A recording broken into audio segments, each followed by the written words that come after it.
Om Namo Bhagavate Vasudevaya Narayana Namaskritya Naram Jaya Narottamam Devim Saraswatim Vyasam Tato Jayamudiriye Nashtaprayam Shubhadreshu Nityam Bhagavata Sevaya Bhagavati Uttam Shloke Bhaktir Bhavati Naistiki. So continuing with the discussion on Srimad Bhagavatam, Canto 10, Chapter 29, Krishna and the Gopis meet for the Rasa dance, text 21 onwards. Drishtam vanam kusumitam rakeshkar ranjitam yamuna nillila chat taru pallava shobhitam tadyatma chiram goshtam shushurushdvam patin sati grandanti vatsa balasya tan payayat duyata. So Krishna is basically telling the Gopis, he was teasing them, and in different ways he's taking that he's saying, now you have seen this Vrindavan forest full of flowers and resplendent with the light of the full moon. You have seen the beauty of the trees with the leaves trembling in the gentle breeze coming from the Yamuna. So now go back to the cowherd village. Don't delay. O chaste ladies, serve your husbands and give milk to your crying babies and the calves. Srila Vishwanath Chakravarti Thakur further explains text 22 as follows. Lord Krishna says, therefore don't wait a long time before going, but go immediately. The word sati means that the gopis are loyal to their husbands. Therefore Krishna indicates the gopis should serve their husbands so the latter can accomplish their religious duties. And the gopis should also be considered worshipable because of their chastity. All this Krishna says to the gopis who are married. And now to the unmarried girls, he says, the calves are crying, so see to it that they get the milk. To the Munichari gopis, because there are different categories of gopis, he says, your babies are crying, so feed them milk. Srila Vishwanath Chakravarti Thakur further reveals the hidden meaning of these two verses. This Vrindavan, Krishna might have said, this Vrindavan is the very best of places. And moreover, this is a full moon night. Furthermore, we have the Yamuna on all sides, and there are cool, gentle, fragrant breezes blowing. These are all transcendental opulences that stimulate loving exchanges. And since I'm also here as a foremost ecstatic opulence, object of love, let us now test how much expertise you can show in relishing rasa. So it's how one interprets or understands these Sanskrit shlokas. In text 22, he means to say, thus for a long time, for the entire duration of this night, don't leave, but rather stay here and enjoy with me. Don't go serve your husbands and the gentlewomen, your mother-in-laws, and so forth. It would not be fitting for you to waste such beauty and youth, which are gifts of the Creator. Nor should you milk the cows or give milk to the calves and the babies. So what do you, who are so full of ecstatic attraction for me, have to do with all these affairs? So basically, he's testing how surrendered they are. Srila Vishwanath Chakravarti Thakur also explains that the gopis could not really be sure exactly what Krishna was doing, whether he was merely joking, inviting them to stay, or instructing them to return home. Thus, as Shri Krishna spoke about the beauty of the forest, the gopis felt embarrassed and bewildered and looked upward at the trees. And as he spoke about the Yamuna, they looked all around at the river. Their absolute purity and simplicity, along with their absolute devotion to Lord Krishna, in the conjugal mood, created the most beautiful pastimes ever exhibited in this universe. So this is the beauty of Ras Leela. Atva mad abhisnehat bhavatyo yantritashaya agata hi upapannam va priyante mayi jantavaha. On the other hand, perhaps you have come here out of your great love for me, which has taken control of your hearts. This is, of course, quite commendable on your part, since all living entities possess natural affection for me. So this affection for Krishna is natural for every soul. But to speak of the Gopis, they have this affection for the highest, to the highest degree. So we all have it for him. All he has to do is make sure our affection is reposed at the right place, towards him only, not towards Maya. So he performs these pastimes. So we develop, or not develop, what is already there cannot be developed. So we remove the covering of our affection towards everything else and have our affection towards him only. So it's not for his benefit, actually. It's for our benefit. When we get pure, we can go back to Godhead. Simple as that.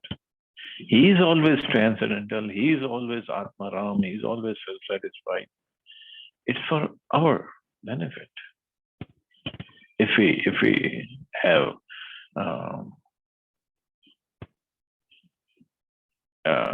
removed the covering of Maya or our material desires from our consciousness and have revealed the natural affection for him.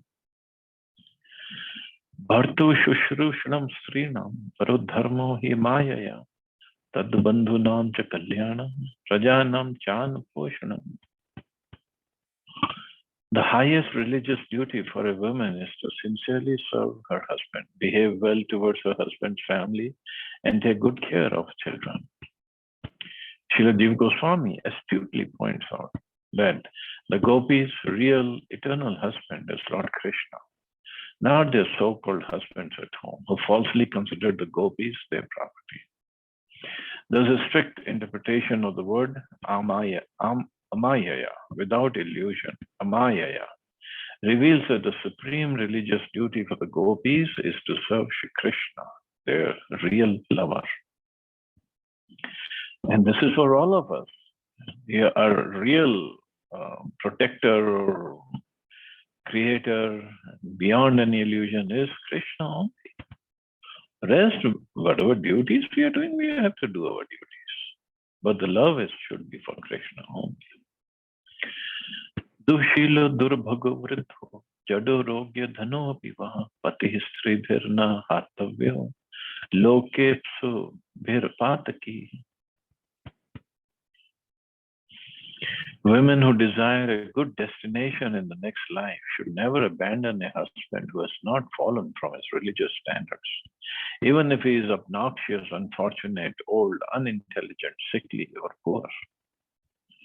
So this is all worldly, moral standards, yes, but there is a higher standard to serve Krishna. Srila Vishwanath Chakravarti Thakur quotes a similar statement from Smriti Shastra, Patim apatitam bhajet. One should serve a master who's not fallen. Sometimes the foolish argument is given that even if a husband falls down from spiritual principles, his wife should continue to follow him, since he is her guru.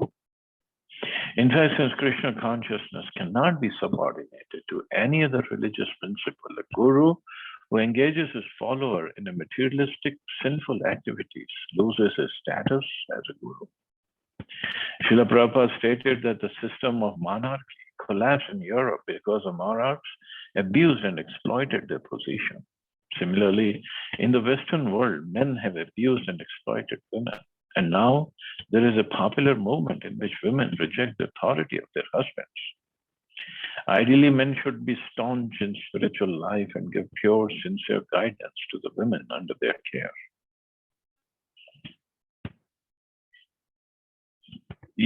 True, ideally, there should be men, husband and wife, they both should be following the religious, spiritual principles. And they should be both helping each other how to make progress. But in Vedic Shastras, there is no mention of divorce. A wife continues to follow her husband, serve her husband. In fact, Prabhupada used to tell a story that when he was in Bombay, before he even came to America, so he would go to his office, and then there was a beggar lady, a beggar couple actually, on the road begging. And the husband was invalid. He could not walk, could not move. But the wife would always bring him in that cart. And the husband was always very clean. He was kept very clean by the wife. And wife would, although she was a beggar, but she would always have her head covered with a sari, and she would be with her husband. So even in this terrible situation of their life, she did not let go of her husband. She was always serving her husband, taking care of him, even while they were begging. And she would follow the procedure that she had always had her head covered. And people, Prabhupada said, people would really appreciate seeing her willpower, and everybody would stop by and give her something. So this is the power of chaste women, actually. The Gopis, of course, being on the highest platform of spiritual perfection, were transcendental to all positive and negative religious considerations. In other words, they were the eternal lovers of the absolute truth. So Gopis are on different level altogether. We cannot compare them to material morality or bring them to the principle of material morality. Asvargam ayashasim cha falgu krachram hayavah yugupsitam cha sarvatra hi opapatyam tulastriyaha. For a woman from a respectable family, petty adulterous affairs are always condemned. They bar her from heaven, ruin her reputation, and bring her difficulty and fear. So he is telling them, go back home. But there's a deeper meaning to all this. Shravanat darshanat dhyanat mai bhavo anukirtanat na tatha sannikarshena pratiyat tato grihan. Transcendental love for me arises by the devotional process of hearing about me, seeing my deity form, meditating on me, and faithfully chanting my glories. The same result is not achieved by mere physical proximity. So please go back to your homes. Lord Krishna is certainly presenting formidable arguments and the logic he is giving.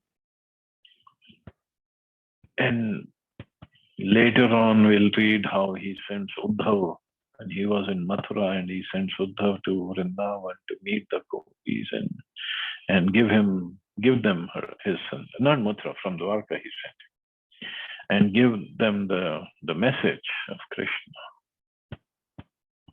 So here Krishna is saying, of course, these processes are for conditioned souls like us, not for Gopis. Hearing about me, seeing my deity form, meditating on me, faithfully chanting my glories.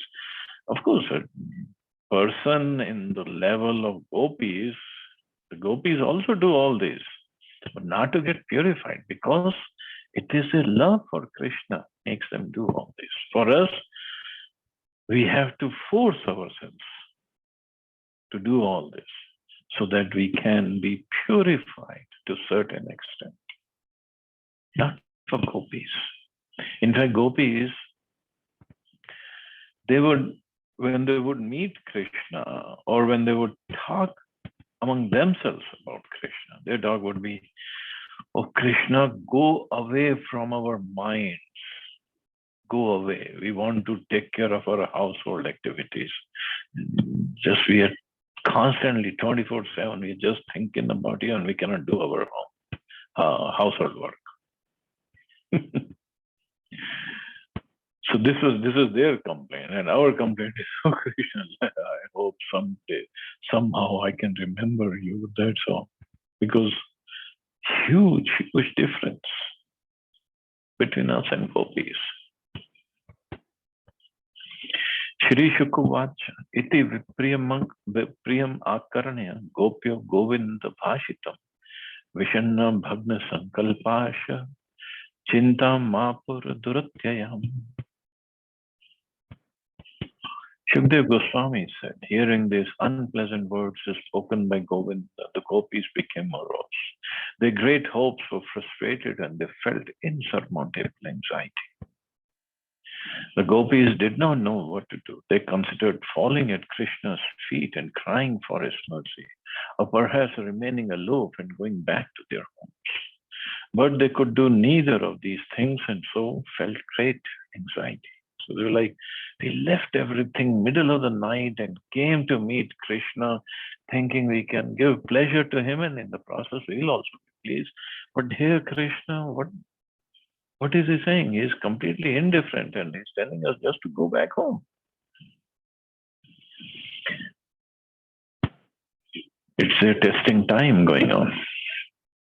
Kritva mukhanya shucha shwasanena shushat bimba dharani charanena bhuva likantya asrayar upatam asibhi kuch kumkumani tasthur mrajantya uru dukha bhara swatushni. Their heads hanging down and their heavy, sorrowful breathing drying up their reddened lips, the gopis scratched the ground with their toes. Tears flowed from their eyes, carrying their cudgel and washing away the vermilion smeared on their breasts. Thus they stood silently, bearing the burden of their unhappiness. The gopis felt if Krishna has not been conquered by our love, then our love must not be genuine. And if we cannot properly love Krishna, what's the use of our lives? The reddish lips were drying up because of the hot breathing that arose from their unhappiness. When the hot sun dries red, ripe bimba fruit, dark spots appear on them and they grow soft. The beautiful lips of the gopis similarly changed in appearance. They stood silently before Krishna, unable to speak.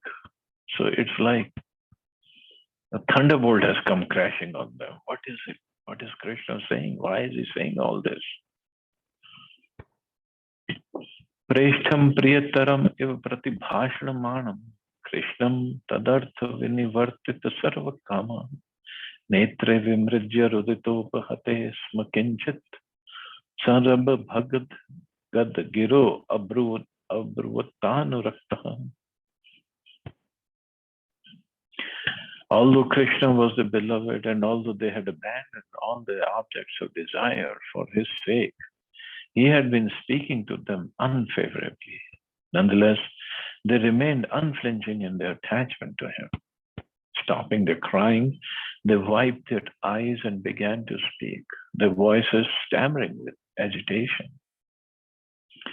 The gopis now replied to Shri Krishna, their voices choking up with anger caused by the intense love for him and their unwillingness to give him up. They would not allow him to reject them. Shri Gopya Uchu, Mavam Vibho Arhati Bhavan Gaditum Rishansam, Santyajya Sarva Vishayansva Padamulam, Bhakta Bhajasva Duravagraha Ma Tyajasamahan, Devo Yathadi Purusho Bhajate Mamuksham. The beautiful gopis said, O all-powerful one, you should not speak in this cruel way. Do not reject us who have renounced all material enjoyment to render devotional service to your lotus feet. Reciprocate with us, O stubborn one, just as the primeval Lord Sri Narayan reciprocates with his devotees in their endeavors for liberation.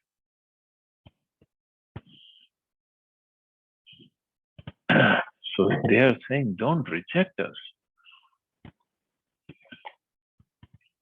We have given up everything for this service, for serving your lotus feet. And you're telling us just to go back home, go away. Yat patya patya suhridam anuvrittiranga strinam sudharm iti dharma vidat vayoktam astveva metad upadesh pade tvayeshe preshto bhavas tanu bhritam kil bandhuratma. Our dear Krishna, as an expert in religion, you have advised us that the proper religious duty for a woman is to faithfully serve their husbands, children, and other relatives. We agree that this principle is valid, but actually, this service should be rendered to you. After all, O Lord, you are the dearmost friend of all embodied souls. You're their most intimate relative, and indeed, their very self. So, Gopis know the philosophy. Shri Krishna is the soul of all souls, the dearmost friend and well-wisher, as stated in Bhagavatam, Devarshi Bhutaptaranam Pitirnam. O King, one who has given up all material duties and has taken full shelter of the lotus feet of Mukunda, who offers shelter to all, is not indebted to the demigods, great sages, ordinary living beings, relatives, friends, mankind, or even one's forefathers who have passed away. Since all such classes of living entities are part and parcel of the Supreme Lord, one who has surrendered to the Lord's service has no need to serve such persons separately. So, for us, of course, it says one who has taken taken full shelter of Krishna's lotus feet, or Mukunda. Mukunda means one who gives mukti. Then he does not need to do. He's not indebted to demigods, sages, even father, mother, pitris, anybody. Because serving Krishna means serving everybody else, taking care of it. But since we are not at that level where we have taken full shelter, and moreover, as a matter of setting up good example, we do serve everybody. But at the same time, our main goal of service is Krishna. But Shloka does say that one who has taken full shelter of lotus feet of Mukunda, he does not need to serve anything. He doesn't even need to do the Shraddha ceremony. And Prabhupada talked so much about Shraddha ceremony in Bhagavad Gita. Authority descends from the author of all existence, the Supreme Lord. Natural figures of authority such as husbands, mothers, government leaders, sages gain their power and authority from the Supreme Lord, and should thus represent the absolute truth to those who follow them. If one wholeheartedly engages in loving service to the original supreme truth, one need not indirectly serve the absolute truth through the above-mentioned secondary authorities. So means if somebody is worshipping, devoted his life to service of Krishna, he has no other need, no other responsibility, no other duty. But that means we have to take full shelter. Even a soul surrendered to God, however, continues to serve the spiritual master, who is a direct, not an indirect representative of the Supreme Lord. A bona fide acharya or spiritual master is a transparent medium leading the disciple to the lotus feet of Krishna. All indirect authorities become obsolete when one is indirectly in touch with this absolute truth. The Gopis wanted to explain this basic point to Krishna, and some of the bolder young girls among them attempted to defeat Krishna with his own statements, as exemplified in this verse. And also, if we remember when Prahlad Maharaj, when Nrsimhadev killed Hiranyakashipu and Prahlad Maharaj is praying to him, then Nrsimhadev asked him for some benediction. First, Prahlad Maharaj refused to him. He said, I'm not a businessman. I'm not doing my devotional service to get in return something from you. But Nrsimhadev insisted, no, I want to give you. Ask. So Prahlad Maharaj asked, so please, My father was very sinful. He committed many, many offenses against me, against you, against so many. Please forgive him. Give him liberation. So then Lord Nrsimhadev said, in any family where a person like you, a devotee, Mahabharat like you is born, 21 generations are already liberated. 10 before, 10 later, and one current generation. So the point is, in any family, if one takes up devotion service, we might not be as determined, as steady as Prahlad Maharaj, but whatever devotional service we are doing, so Krishna, he becomes indebted to that family in which that person is born. So the parents or the generation before, generation after might not be liberated as say, but at least they do get a chance to come in contact with devotees and do get a chance to take up devotion service. This is mercy of the Lord on his devotees. He doesn't say the same thing about yogis or jnanis. Some family yogis, person takes up yoga or jnana. No, only for devotees. So directly, indirectly, a person when he takes up devotion service is always serving the family. If Krishna is grateful to that family, he can give unlimited benefit in spiritual terms to that family. So, but the Gopis are saying, so, well, we have read this in Srimad Bhagavatam, so all we need to do is serve you, and you're telling us to go back and take care of our families? That doesn't make sense. And if we have ever come across these Brajvasis, the ladies, and we know how strong they are in their arguments, and they can defeat anybody and everybody. They don't get bow down that easily. And Krishna coming in front, middle of these gopis, they can defeat Krishna. No problem at all for them. And Krishna does get defeated here. Later we will study. So beautiful pastime going on, and we'll take it up again tomorrow. So we'll stop here, see anybody has any questions or comments.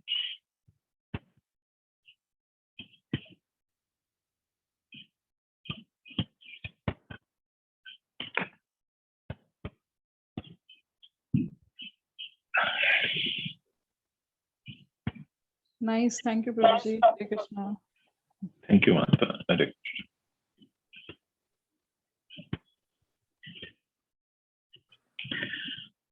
Okay, so we'll stop here. You all have a safe and Hare wonderful day. Krishna. Hare Krishna. Hare Jai Krishna, Shri Ram. Prabhuji.